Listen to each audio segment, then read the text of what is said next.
The cargo bay in Sector 7G was quiet. It was always quiet down here. The big supply crates stood in tall rows like sleeping giants. The lights were dim because nobody came to this part of the ship very often.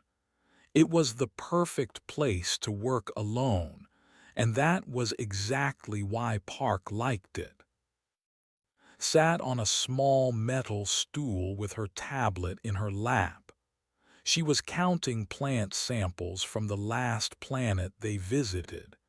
It was boring work, but someone had to do it. Her job was to study alien life. Most days that meant looking at strange plants and tiny creatures under a microscope.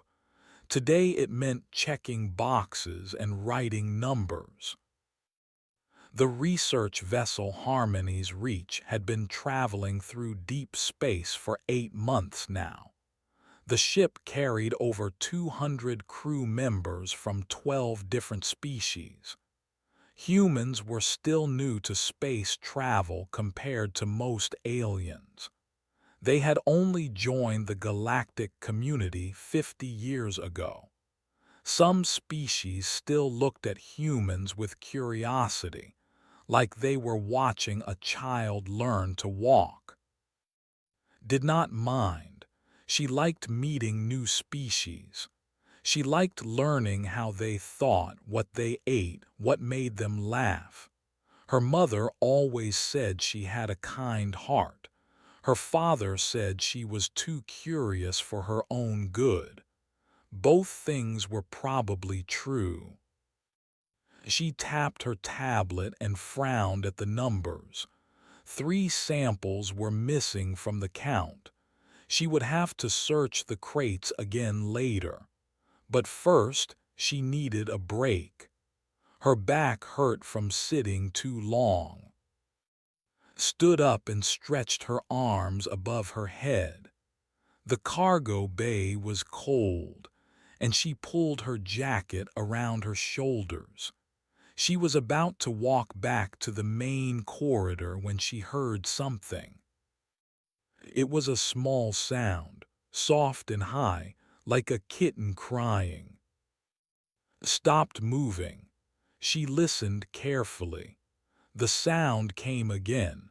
It was coming from behind the tall stack of crates in the far corner. She walked slowly toward the sound. Her boots made soft clicks on the metal floor. The crying got louder as she got closer. It was definitely not a machine or a broken pipe. It sounded alive. It sounded scared. Moved around the last crate and looked down. A small creature was sitting on the floor with its back against the wall. It had soft silver fur that covered its whole body. Its face looked like a mix between a cat and a fox, with large pointed ears and a small black nose. Its eyes were big and amber-colored, and right now those eyes were full of tears. It was a cub, recognized the species immediately. They were one of the oldest races on the ship. They were tall and graceful, with beautiful fur in colors of silver, gold, and white. They were also very protective of their young. Children were rare and precious to them. This cub looked about 6 years old in human terms. He was wearing a small blue tunic, and he was holding his left arm close to his chest. His wrist was bent in a way that made his stomach twist. It was clearly broken. The cub saw her and made a frightened sound. He pressed himself harder against the wall, trying to get away from her. His ears flattened against his head. "Hey, hey," said softly. She dropped to her knees so she would not look so tall and scary. "It is okay. I am not going to hurt you." The cub stared at her with wide eyes. His whole body was shaking. Could see that he was trying very hard not to cry louder. "My name is," she said in a gentle voice. "What is your name?" The cub did not answer. He just kept staring at her like she was some kind of monster. Remembered that many had never spent time with humans before. To this little one, she probably looked very strange with her flat face and her hair and her round ears. "I know I look different," said, "but I promise I am friendly. Can you tell me what happened?"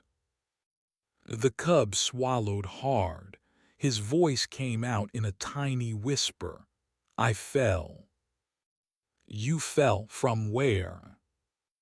The cub pointed up with his good hand, looked and saw a tall stack of crates.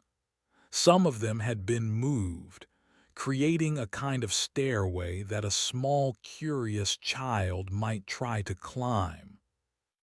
"You were climbing the crates?" asked. The cub nodded. Fresh tears rolled down his furry cheeks. "I wanted to see what was on top. Mother says I am too curious. She says I will get in trouble one day." He sniffed loudly. "I think today is that day."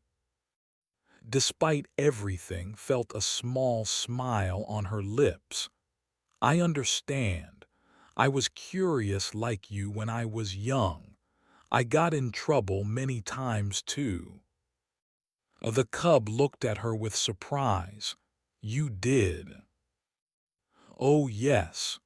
Once I climbed a tree to look at a bird nest and I got stuck. My father had to call for help to get me down. It was very embarrassing." The cub made a small sound that might have been a laugh, but then he moved his arm slightly and his face twisted with pain. More tears came. Felt her heart squeeze tight. She could not just sit here and watch this child suffer. She needed to help him. "Can I look at your arm?" she asked softly. "I will be very gentle. I just want to see how bad it is." The cub hesitated. He looked at her face for a long moment, searching for something, kept her expression calm and kind. She did not move. She just waited. Finally, the cub slowly held out his injured arm, leaned closer and looked carefully. The wrist was swollen and bent at a wrong angle. It was definitely a fracture, but the bone had not broken through the skin. That was good. It meant the injury was serious but not dangerous if handled correctly. "Okay," said. "I can see that it hurts a lot, but I think I can help make it feel better. Would you like that?" The cub nodded quickly. "Yes, please." "Good, but first can you tell me your name? I told you mine. It is only fair." The cub wiped his nose with his good hand. "I am." "Hello, that is a very nice name," smiled at him warmly. "Now I need you to be very brave for me. Can you do that?" Straightened up a little bit, his ears lifted slightly. "I can be brave." "I know you can. I can see it in your eyes." Looked around the cargo bay, thinking quickly. She needed something flat and stiff to use as a splint. She needed something to wrap around it to hold it in place.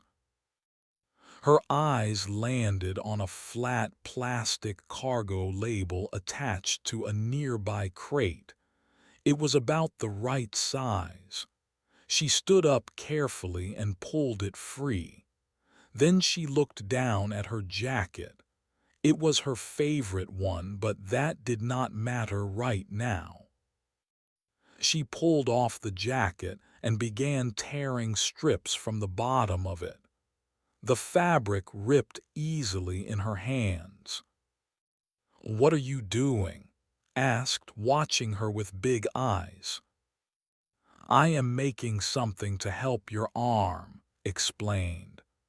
"When a bone is broken, you need to keep it still so it can heal properly. This flat piece will hold your wrist straight, and these strips will hold everything in place." "Does it hurt?" "It might hurt a little when I put it on, but after that it will hurt much less than it does now. The pain comes from your arm moving. Once we stop it from moving, the pain will get quieter." Nodded slowly. He seemed to understand. Knelt down in front of him again. She held up the makeshift splint. "Are you ready?" Took a deep breath. "I am ready." "Good boy. Now I want you to look at my face, not at your arm. And I want you to tell me about your favorite food. Can you do that?" "My favorite food?" Looked confused. "Yes, what do you like to eat the most? Tell me everything about it." Began to work as started talking. His voice was shaky at first, but it grew stronger as he described something called sweet root pudding that his grandmother made for special days. Listened and asked questions while her hands moved gently and carefully. She placed the flat plastic against his wrist and began wrapping the fabric strips around it. Winced once and made a small cry, but kept talking to him, kept asking about the pudding, and soon the worst part was over. The splint was in place. The arm was stable.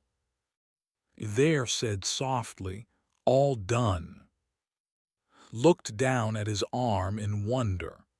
The strange human had wrapped it in pieces of her own clothing.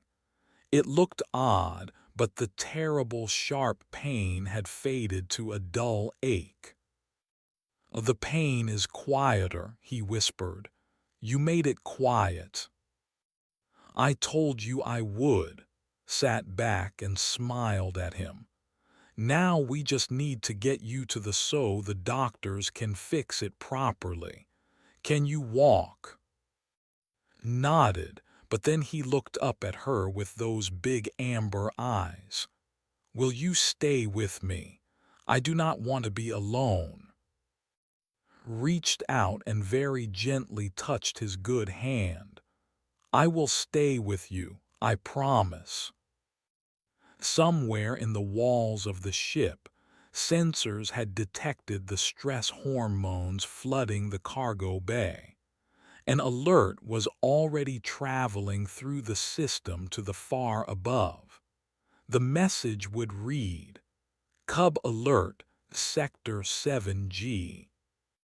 But did not know that yet. All she knew was that a scared child needed her help, and she was not going to leave him alone. The On Harmony's reach was a clean white room filled with soft light and gentle sounds. Medical machines hummed quietly in their corners. Medicine bottles stood in perfect lines on the shelves. Everything had its place. Everything was calm and ordered. Liked it this way. As the medical officer, he had spent many years learning to keep things clean and safe. His people believed that medicine was a sacred duty. Every treatment had rules. Every procedure had steps. You did not rush. You did not skip anything. That was how you kept patients safe. Was tall even for a. His fur was the color of pale gold, and his eyes were deep green like forest leaves. He moved with the careful grace that all had, each step smooth and silent. Today he was checking his supplies, counting bandages and organizing his tools. The ship was quiet today. No emergencies, no accidents, just the peaceful hum of machines and the distant sound of the engines allowed himself to feel calm. Then the alarm went off. The sound was sharp and high, cutting through the peaceful air like a knife. Red lights flashed on the wall panel, dropped the bandage he was holding and ran to the screen. The words appeared in bright letters. Cub alert, Sector 7G. Felt his blood turn cold. A cub alert, the worst kind of emergency. It meant that somewhere on this ship, a child was in danger or distress. The sensors had detected high levels of stress hormones, the chemical signs of fear and pain. Did not think. He grabbed the emergency medical kit from the wall. His hands were shaking as he stuffed it full of supplies. Bandages, bone knitters, sedatives, pain medicine, sterile cloths, everything he might need. His mind was racing with terrible thoughts. A cub alone, a cub hurt, a cub crying with no one to help. In culture, there was no greater failure than letting a child suffer alone. He ran out of and into the corridor. His long legs carried him fast, but it still felt too slow. Sector 7G was on the lower levels of the ship. It would take him several minutes to get there. As he ran, memories flooded his mind. Old stories his grandmother used to tell, warnings passed down through generations.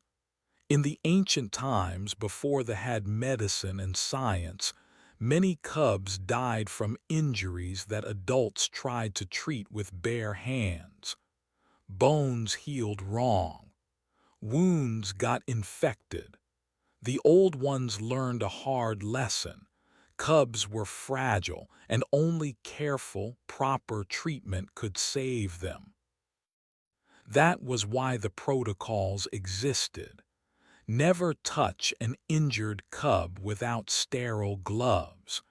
Never move a broken bone without proper equipment. Always sedate first to prevent the child from moving and making the injury worse. These rules had saved countless young lives over thousands of years. But those rules took time, and right now a cub was alone and hurting. Ran faster. Far below, in the cargo bay, had finished securing his arm. The makeshift splint was holding well. The cub's tears had slowed, and the terrible sharp pain had faded to something he could bear. Sat down on the cold metal floor next to him. She did not care about the dirt or the discomfort. She just wanted to be close to him, to make him feel safe. "You were very brave," she told. "I am proud of you." Looked up at her with wide eyes. "Really?" "Really. Most grown-ups I know would have cried much louder than you did." This made Smile a little bit. It was a small smile, but it was there. Counted that as a victory. "My grandmother says I cry too much," said quietly. "She says cubs should be calm and patient." "Crying is not bad," said firmly. "Crying is how we let the hurt out. Even grown-ups cry sometimes, even me." "You cry," looked surprised, like this was hard to believe. "Of course. Last month I watched a sad movie and I cried so much my friend had to bring me tissues." Made a funny face. "He said I used a whole box. It was very embarrassing." Giggled. The sound was soft and sweet, like tiny bells. Felt warmth spread through her chest. She wanted to keep this child laughing. She wanted to push away his fear and pain with stories and silly faces. It was what she would have done for any child back on Earth. "Tell me," said, leaning closer like she was sharing a secret. "Have you ever seen a dog?" She shook his head. "What is a dog?" "A dog is an Earth animal. They have 4 legs and fur, a little bit like your people. But they have long noses and floppy ears, and they wag their tails when they are happy." "Wag their tails?" "Yes, like this." Held up her hand and wiggled it back and forth. "They shake their tails so fast when they are excited. It is very funny to watch." The motion with his good hand, wiggling his fingers. He laughed again. "I had a dog when I was young," continued. He was brown and white, and he was very naughty. One time he stole my lunch right out of my bag while I was not looking." "He stole your food." Eyes went wide. "He did. I came back from washing my hands and there he was, eating my sandwich. He looked so guilty, but he would not stop eating. He just looked at me with those big eyes and kept chewing." Was laughing harder now. His whole body shook with giggles. For a moment he forgot about his hurt arm. He forgot that he was lost in a dark cargo bay. All he could think about was the funny dog who stole sandwiches. This was what wanted. This was better than any medicine. High above reached the entrance to Sector 7G. He was breathing hard from running. His hearts were pounding in his chest. Had 2 hearts, and right now both of them were beating with fear. He checked the scanner on his wrist.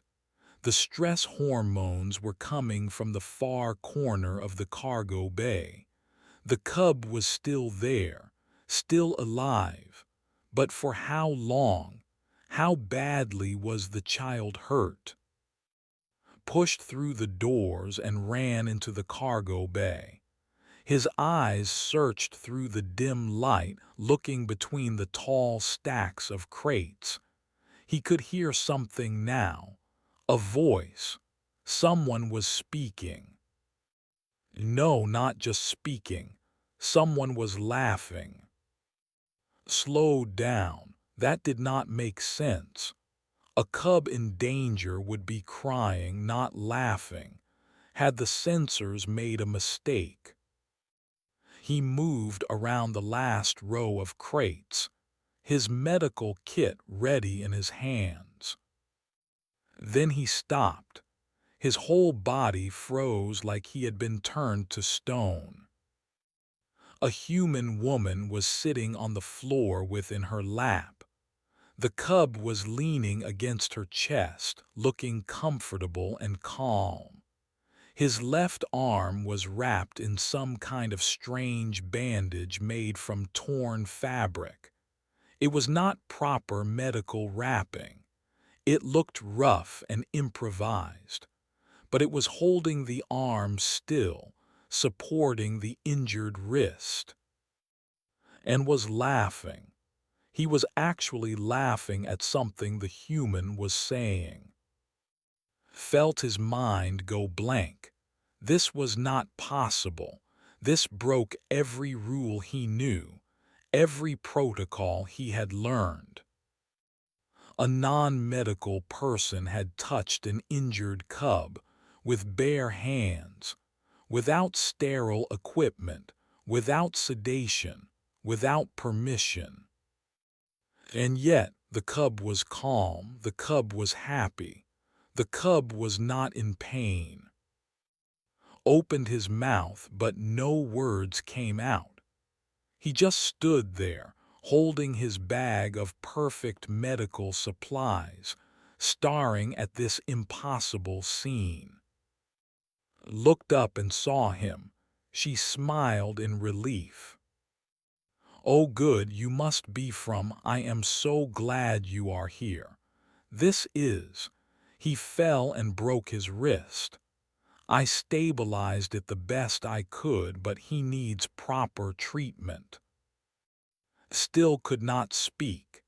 His translator was working fine, but his brain could not form words.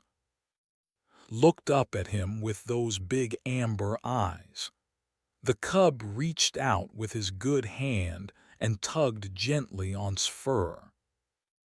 "She helped me," said simply. "She made the pain quiet. She stayed with me." Looked down at the crude splint. He looked at the torn fabric. He looked at the human woman who was watching him with calm, patient eyes. Finally his voice came back. It was barely a whisper. "You touched him, you treated him, without anything." Blinked in confusion. He was hurt. "I did what I could with what I had. Was that wrong?" Did not know how to answer. In his mind, the ancient stories were mixing with what he saw in front of him. All those warnings about improper treatment, all those rules about careful medicine. But here was a cub, clearly injured, clearly treated, and clearly happy. Something inside cracked, a wall he did not know he had.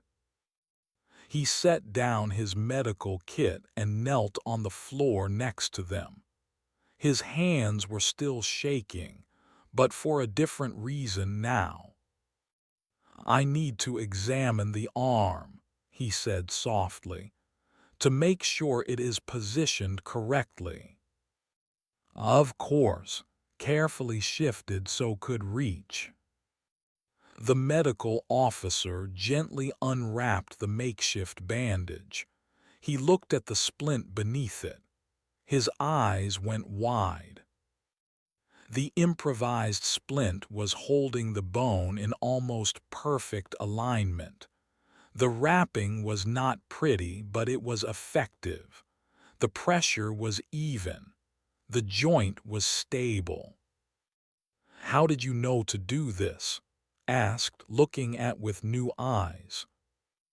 "I used to work as a wilderness medic on Earth," explained. "Before I became a, we learned to help people with whatever we had, even if it was just sticks and torn shirts."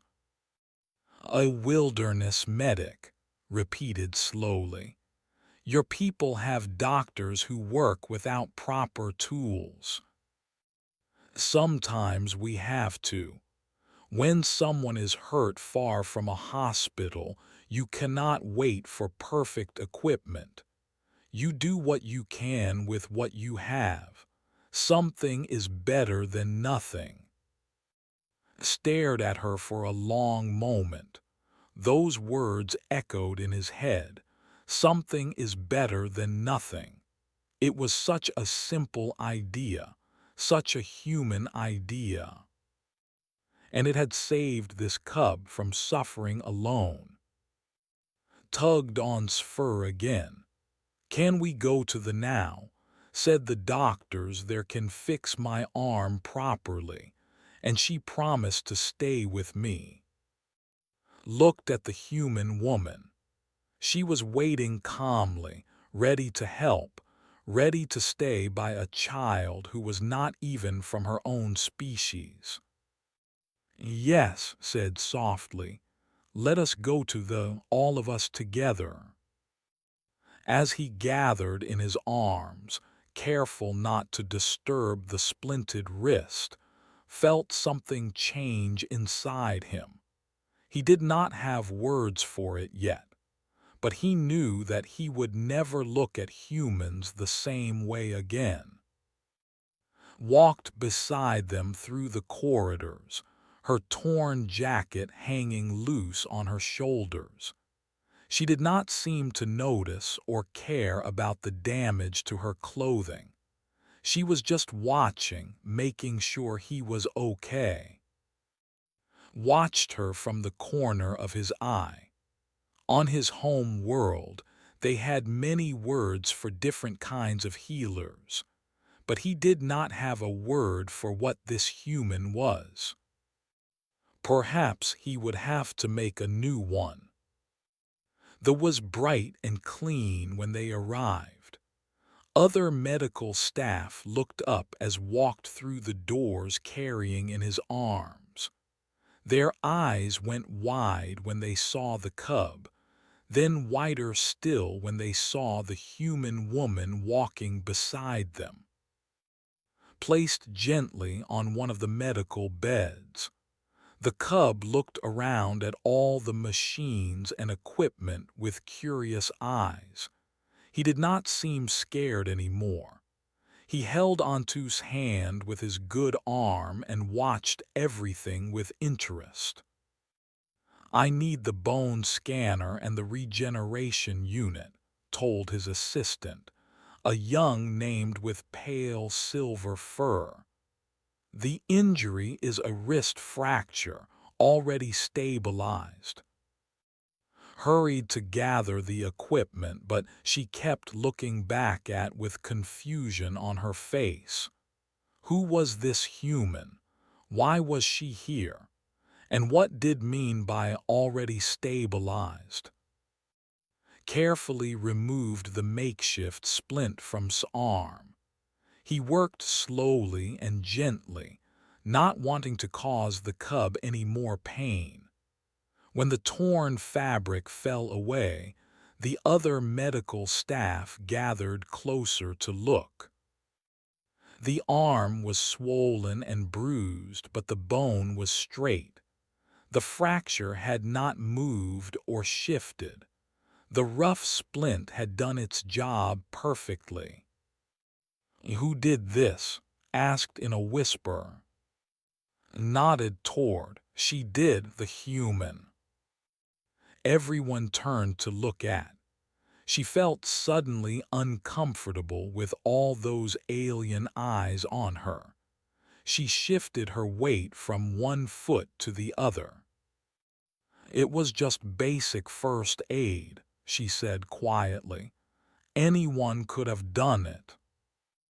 But the staff did not seem to hear her.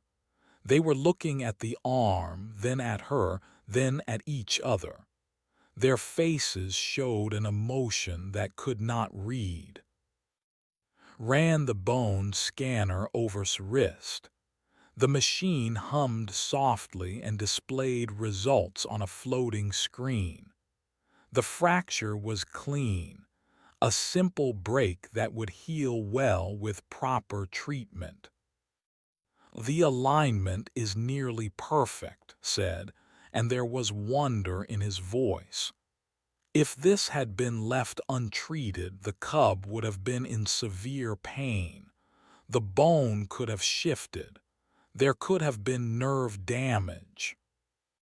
But it did not happen, said slowly, because the human fixed it first. Shook her head. I did not fix it. I just held it still until real doctors could help. That is all first aid is. Keeping things from getting worse until you can get proper care. The concept seemed strange to the staff. They exchanged looks that could not understand. There was something happening here, some cultural meaning that she was missing. Activated the regeneration unit. A soft blue light wrapped around his wrist. The cub watched it with fascination. Does it hurt? Asked him. No, said. It feels warm like sunshine. That is good. The warm feeling means the machine is healing your bone. Smiled at her, then he looked at, is a doctor. Paused. He looked at the human woman with her torn jacket and her calm eyes. No, he said finally. She is something else. Something we do not have a name for. The healing took about an hour. The blue light worked slowly, knitting the broken bone back together cell by cell. During this time, asked to tell more stories about Earth. She told him about dogs and cats, about mountains and oceans, about cities with buildings so tall they touched the clouds.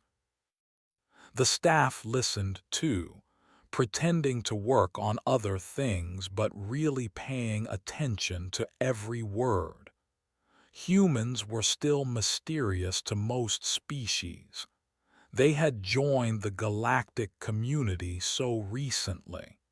Many aliens had never had a real conversation with one. What they saw was a woman who spoke softly and smiled easily. A woman who held a cub's hand and made him laugh. A woman who had torn her own clothing to help a child she had never met before. It did not match what they had heard about humans. Other species sometimes called humans dangerous, unpredictable, violent. They talked about human wars and weapons and aggression. But this human did not seem dangerous at all. She seemed kind. When the healing was finished, removed the regeneration unit and scanned the wrist again. The bone was whole. The swelling was going down. Would need to rest the arm for a few days, but he would be fine. All done, said. You were very brave, young one. Flexed his fingers experimentally. There was no pain. He looked at his wrist with amazement, then threw his arms around in a hug. Thank you, the cub said. Patted his back gently. You should thank. If she had not helped you first, the healing would have been much harder. Turned and hugged too. He pressed his fuzzy face against her shoulder and squeezed tight. Thank you. You are very nice for a human. Laughed softly. Thank you. You are very nice for a... The door to the slid open. Everyone turned to look, and suddenly the room felt very small. An older woman stood in the doorway. Her fur was white with age, and she wore the formal robes of a council member. Her eyes scanned the room until they found, and something in her face shifted from fear to relief. Grandmother, ran to her and hugged her legs. I fell and broke my arm, but it is better now. Helped me and the doctors fixed it.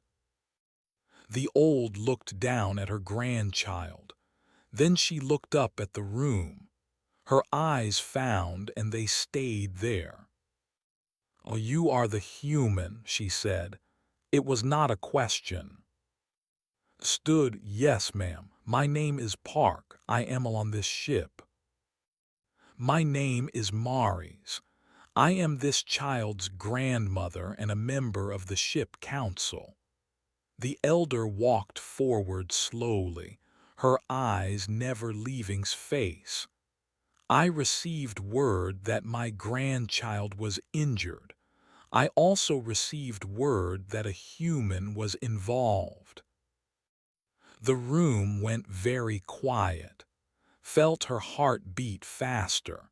She did not know if she was in trouble. She did not know what rules she might have broken. Stepped forward. "Elder Maurice, I can explain." The human found alone in the cargo bay. He had fallen and broken his wrist.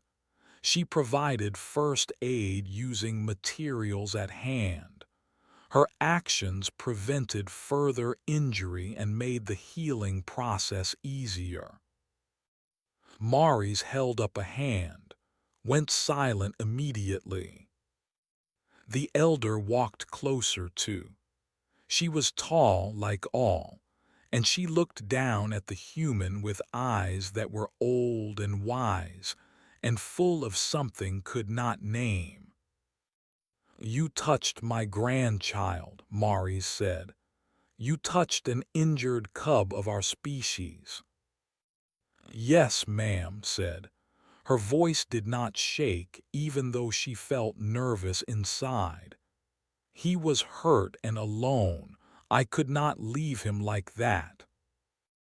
"You had no medical training for our species. You had no proper tools. You did not wait for help to arrive." "No, ma'am, but I knew enough to stabilize a fracture. And I knew that a scared child needed someone to stay with him more than he needed perfect medicine." Maurice was silent for a long moment. The whole room held its breath. Then slowly, the old reached out and took's hand. "In my long life," Maurice said softly, "I have never seen anyone outside our species touch one of our cubs. We do not allow it. We do not trust it. Our children are too precious to risk." Did not know what to say. She just looked into the elder's eyes and waited.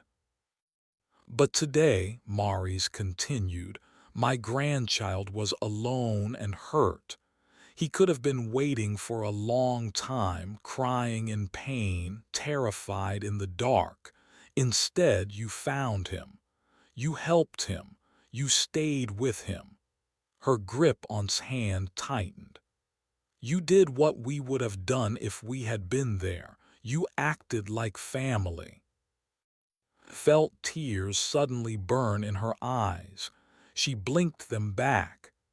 "Anyone would have done the same," she whispered. "No," Maurice shook her head. "Not anyone. You do not understand yet how special this is. Most species would have called for help and waited. Most species have learned that cubs must only be touched by, but you did not wait. You did not follow that rule. You just helped." Tugged on his grandmother's robe. "She told me stories about dogs, grandmother. They wag their tails when they are happy. And one time her dog stole her sandwich." Despite everything, Maurice smiled. It was a small smile, but it was real. "Is that so?" "Yes," and she did not even get mad. She said the dog looked too funny to be angry at. Maurice looked at again. This time her eyes were warmer. "You have a kind heart, human. I would like to speak with you more. Will you come to my quarters this evening?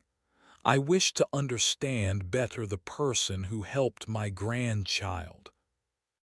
Nodded. "Of course, Elder Maurice, I would be honored." Grabbed's other hand. "Can I come too? I want to hear more stories about Earth animals." Maurice laughed softly. It was a gentle sound like wind through tall grass. "Yes, little one, you can come too."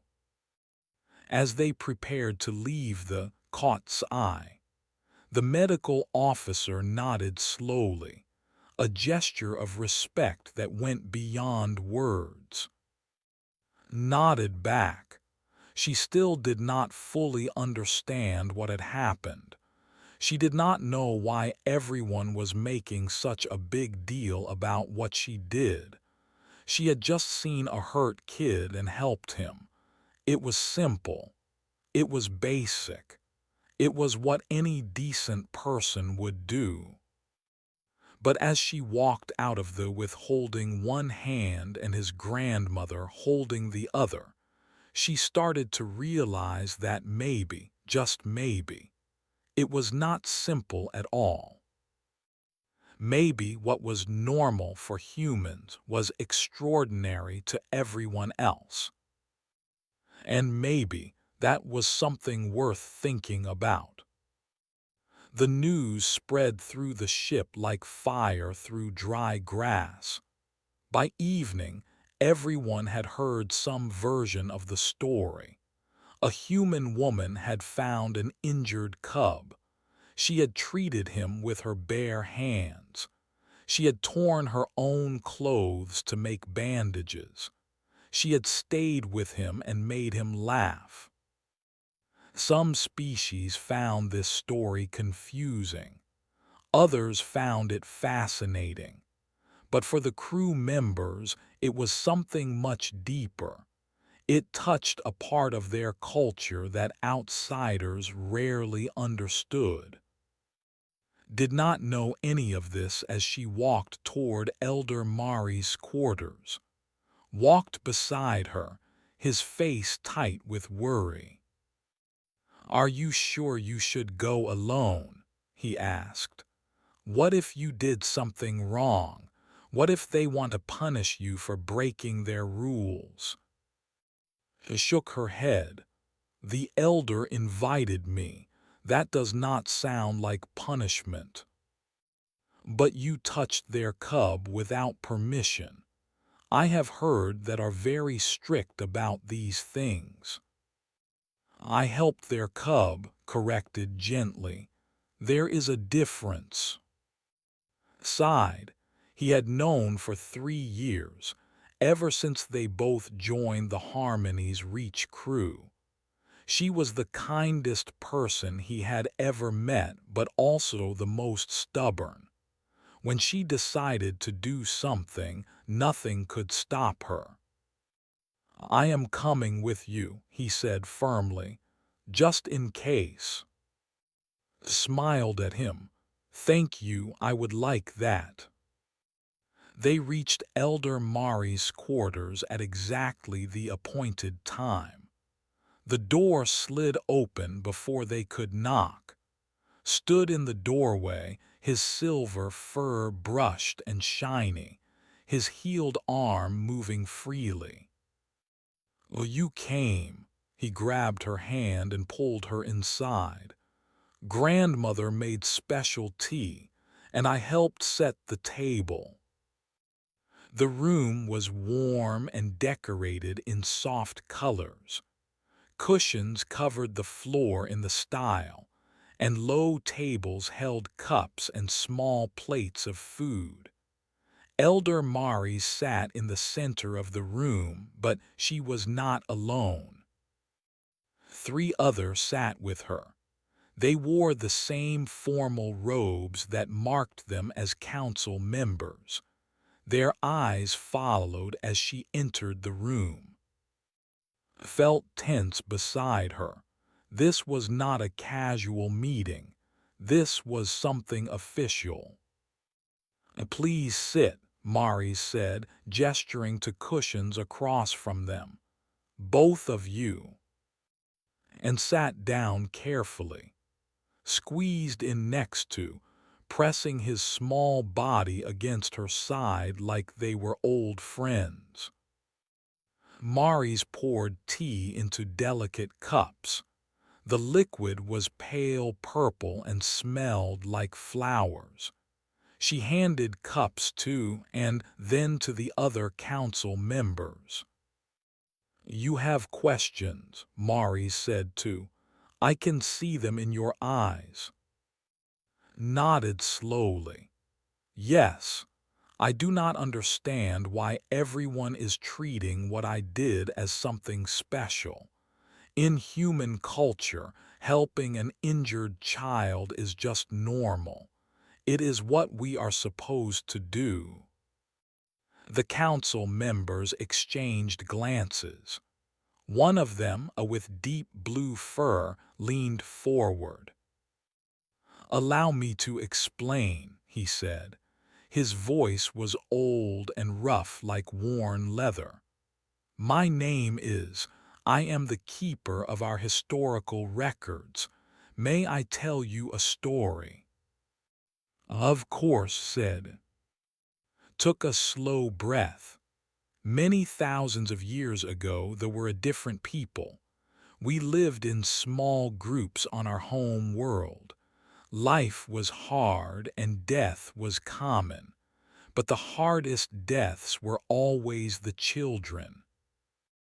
His eyes grew distant, looking at something far away.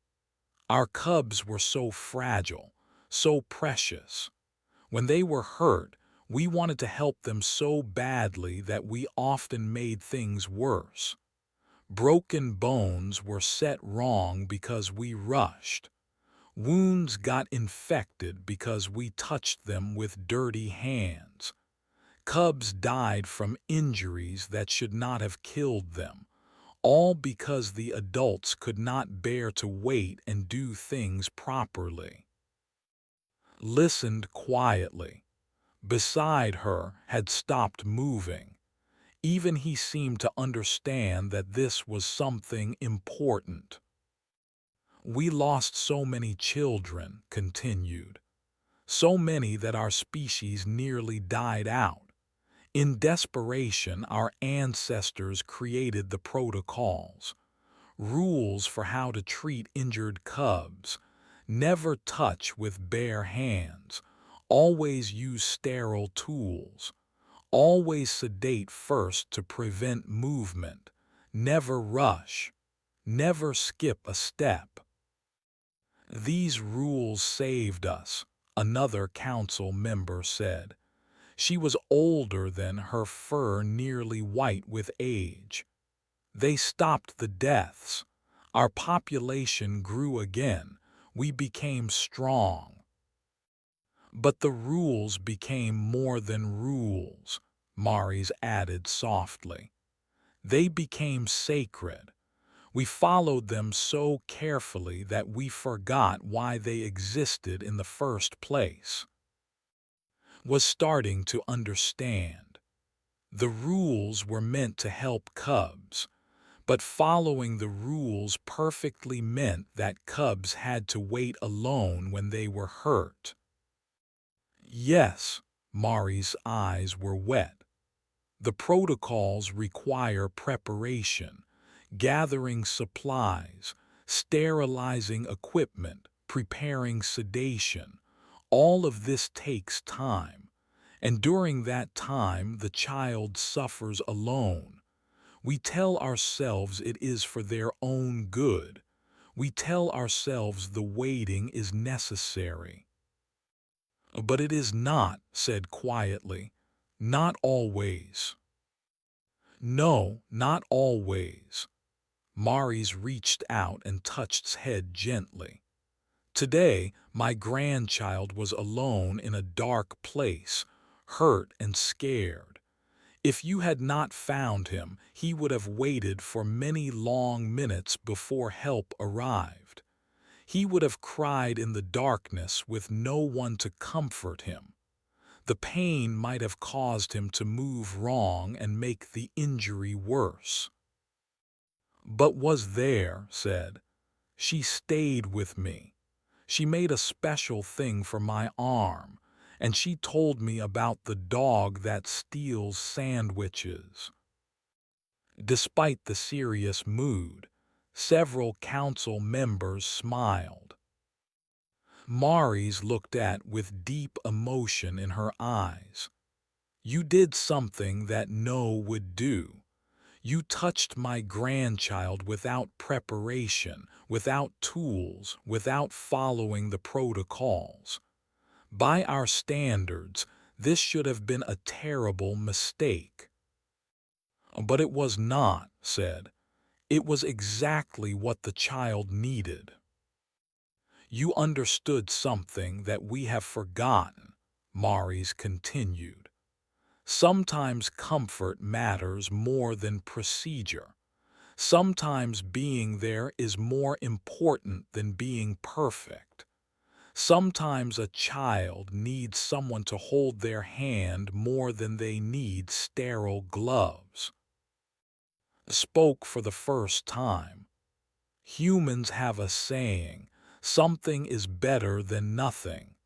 We learn early that when someone is hurt, you should do what you can with what you have. You do not wait for perfect conditions. Yes, Maurice nodded slowly. That is what we have lost, and that is what you have shown us. The council member with white fur leaned forward. The have existed for thousands of years. We have survived wars and disasters and the cold void of space. But we are not perfect. We make mistakes. We forget important things. Today, said, a human reminded us of something we should never have forgotten. That kindness does not need permission. That helping does not require forms and approvals. That the first duty of any person who finds someone in pain is to ease that pain, even if only with their presence. Felt tears in her eyes. She had not expected this. She had expected questions, maybe criticism. Instead, these ancient people were thanking her for teaching them something. I did not mean to teach anything, she said softly. I just saw a hurt kid and wanted to help.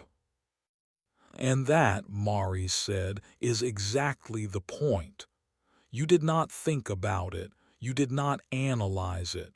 You did not ask permission. You just helped. It was instinct for you, natural, automatic. She reached into her robe and pulled out something small. It was a pendant on a thin chain. The pendant was made from dark metal that seemed to absorb light rather than reflect it. This is called a keeper's token, Maurice explained. It is made from the hull metal of our ancestors' first starship. We give it only to those who have protected a cub. His eyes went wide. I cannot accept this. I am just a human scientist. You are a person who helped a child, Maurice said firmly. That is all that matters. She placed the pendant in his hands. The metal was warm, almost alive. It weighed more than it looked like it should. No outsider has ever received this token, said. You are the first in all of our history. bounced excitedly. That means you are special, really, really special. Looked down at the pendant. Then she looked up at the council members, at their serious faces and wet eyes. She looked at who was grinning at her like she had hung the stars in the sky. "Thank you," she whispered. "I will treasure this always." Mari smiled. "Now, I believe my grandchild was promised more stories about Earth animals, something about creatures called cats." Laughed. "Oh no. Once she starts talking about cats, she does not stop for hours." "I do not see the problem," Mari said with a twinkle in her eye. "We have hours." The formal mood broke like ice in warm water. Began telling stories about cats and how they knocked things off tables for no reason. The council members laughed and asked questions, demanded to know why cats did not wag their tails like dogs. Watched his friend surrounded by alien elders and a happy cub. He thought about what had happened today. A small act of kindness had rippled outward and touched an entire species. It had made them question things they had believed for thousands of years. That was the thing about humans, he realized. They did not always follow the rules. They did not always wait for permission. They just saw what needed to be done and did it. Maybe that made them dangerous sometimes. But maybe, just maybe, it also made them exactly what the galaxy needed. He smiled and reached for more tea. It was going to be a long night of stories, and he did not want to miss a single one. 3 weeks passed after the incident in the cargo bay. Life on Harmony's Reach continued as normal, but something had changed. It was small at first, almost invisible, but noticed it in the way other crew members looked at her. There was curiosity in their eyes and something that might have been respect. Noticed it too. The medical officer found himself thinking about that day often. He replayed the moment when he burst into the cargo bay expecting disaster and found a laughing cub instead. He thought about the makeshift splint, the torn fabric bandages, the human woman who had stayed when she could have run for help. One morning made a decision. He found in the biology lab studying samples under a microscope. She looked up when he entered, surprise on her face. "Officer, is something wrong?" Shook his head. His ears folded back slightly, a sign of nervousness in. "Nothing is wrong, I have a request." I set down her tools. "Of course, what can I do for you?" "I want you to teach me." The words came out in a rush. "Human first aid, the things you did I want to understand them." Blinked. "You are a trained medical officer. You know far more about medicine than I do." "I know medicine," agreed. "I know protocols and procedures and proper treatments, but I do not know how to help someone when I have nothing. I do not know how to make a scared child feel safe with just words and presence. These are things humans understand, and I want to learn them." Was quiet for a moment. Then she smiled. "I would be happy to teach you, But I should warn you, human first aid can be quite messy. We use a lot of improvisation." "I have seen what your improvisation can do," said. "I am ready to learn." They started that very afternoon, taught how to make splints from sticks and fabric. She showed him how to stop bleeding with pressure alone. She explained the recovery position, the maneuver, and basic CPR. These were things every human child learned, but to they felt like magic. "Oh, you teach this to children?" he asked in disbelief. "Of course. On Earth, accidents can happen anywhere. A child might be the only one around to help, so we teach them early." Thought about cubs, carefully protected and kept away from danger. They would never be taught these skills. They would never need them because adults would always be there to help properly. But what if an adult was not there? What if a cub was alone? He thought about crying in the dark cargo bay. If had not found him, how long would he have waited? Word spread about the lessons. Soon other crew members asked to join. A pilot from the species wanted to learn how to treat burns. An engineer asked about broken bones. Even some medical staff came, quietly, to watch and listen. This informal first aid class grew into something bigger. She held sessions twice a week in one of the ship's common rooms. She brought supplies, bandages, splints, practice models. She taught anyone who wanted to learn. "The most important thing," she would say at the start of each session, "is not to panic.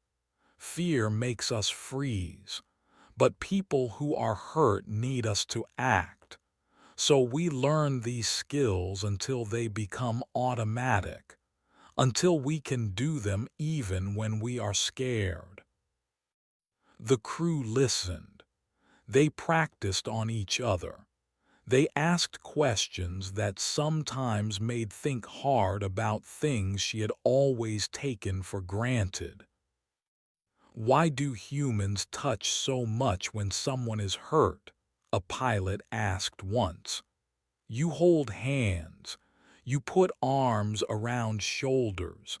Is this necessary for the medicine?" Considered the question carefully. Not for the medicine exactly, but yes, it is necessary. Humans are social creatures. Touch makes us feel safe. When someone is hurt and scared, a gentle touch can calm them more than any drug. It tells them they are not alone. The pilot looked thoughtful. His species rarely touched each other except for specific purposes. "Fascinating," he said. "We have much to learn from you." Became unofficial assistant. The cub followed her everywhere, carrying bandages and supplies, demonstrating to other species how a splint worked. He proudly showed off his healed wrist to anyone who would look. "Fix this," he would say. She used pieces of her jacket, and she told me about the sandwich-stealing dog. Elder Maris watched from a distance with warm eyes. Her grandchild had found a new friend, and the ship had found a new understanding. Both seemed like gifts. One evening, found sitting alone on an observation deck. She was looking out at the stars, the keeper's token hanging around her neck. He sat down beside her. You look tired, he said. I am, she admitted. I never expected any of this. I just wanted to help one scared kid. Now everyone wants me to teach them things. Is that bad? Was quiet for a moment. No, it is good, I think, but it is also strange. The things I know seem so basic to me. Every human learns them, but to other species they are new and wonderful. Nodded slowly. I have been thinking about that. Humans are still new to the galaxy. Other species see us as young and impulsive. Sometimes they think we are dangerous because we act without thinking things through. We do act quickly, agreed. Sometimes too quickly. But that is also our strength. Looked out at the stars. They have thousands of years of careful protocols. They have ancient traditions. They have rules for everything. All these species have survived by being careful and slow and thorough. And humans survive by being fast and adaptable. Maybe, or maybe it is something else. Turned to look at her. You did not help because you thought about it. You did not calculate the risks and benefits. You just saw a hurt child and acted. It was instinct. Nodded. It felt like the only choice. That is what I mean. For you, there was no choice. Helping was automatic, as natural as breathing. He smiled softly. Maybe that is what humans bring to the galaxy. Not technology or power or cleverness. Just this simple instinct to help, even when it is hard, even when we are not sure how. Thought about his words. She thought about all the lessons she had taught, all the questions she had answered.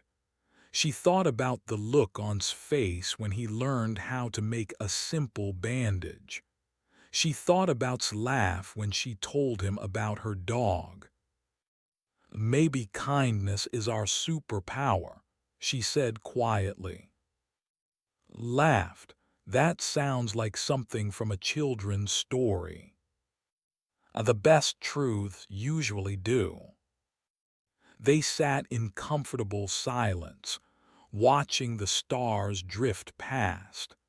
Somewhere on the ship, crew members from a dozen different species were practicing first aid on each other. Somewhere, a silver-furred cub was telling his grandmother another story about Earth animals. Somewhere, a medical officer was learning that sometimes the best medicine is simply being there. A week later, there was a small ceremony. The ship's captain, a dignified being from a species could not pronounce, called an assembly in the main gathering hall. Crew members from all departments attended. Stood at the front, feeling awkward and out of place. She had never liked being the center of attention. The captain spoke in formal tones about cross-cultural understanding and the importance of learning from each other. Then Elder Mari stepped forward.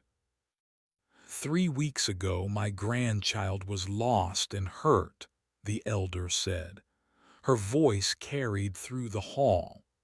He was alone in the dark, crying with no one to hear. By all our traditions, he should have stayed that way until proper help arrived. She looked at with warm eyes. But a human found him, a human who did not know our protocols or care about our rules.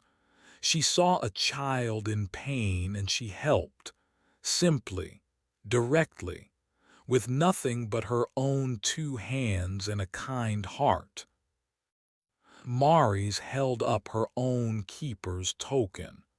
We gave her this because she protected a cub, but I think she deserves more. She has protected something larger. She has protected the idea that kindness needs no permission. The in the crowd touched their chests in a gesture of respect. Other species followed in their own ways, felt her face grow warm. "Human Park," the captain said, "you have given this ship a gift. You have reminded us that different species can learn from each other in unexpected ways. Your first aid classes have already prevented 2 injuries from becoming serious. Your example has inspired others to act with compassion." "I didn't do anything special," said quietly. "You did something that felt natural to you," the captain replied, "and that made it special to everyone else." The ceremony ended with applause and many hands reaching out to touch shoulders, pushed through the crowd and hugged her tightly. "Grandmother says you are famous now," the cub said happily. "She says everyone knows your name." Hugged him back. "I think I prefer when it was just you and me in the cargo bay." "That was nice too," agreed. "But this way, everyone knows about the sandwich-stealing dog." Laughed. She looked around at the crowd of different species, all mixed together, all watching her with warm eyes. Humans and. Different bodies, different cultures, different histories, but all of them capable of kindness. Maybe that was the real lesson, she thought. Not that humans were special, but that kindness itself was special. And any species, any person could choose to be kind. You just had to decide to act. Later that night, returned to the observation deck. She stood alone, looking out at the endless stars. She thought about her home on Earth, so far away. She thought about her parents who had taught her to be kind. She thought about her dog, who had been gone for many years but whose memory still made her smile. She touched the keeper's token around her neck. It was warm against her skin. The galaxy was vast and strange, full of species she had never imagined and customs she did not understand. There would be more challenges ahead, more misunderstandings, more moments when she felt lost and confused. But there would also be more children who needed help, more hands to hold, more stories to tell. And that was enough. That was more than enough. She smiled at the stars and went to bed, ready for whatever tomorrow would bring.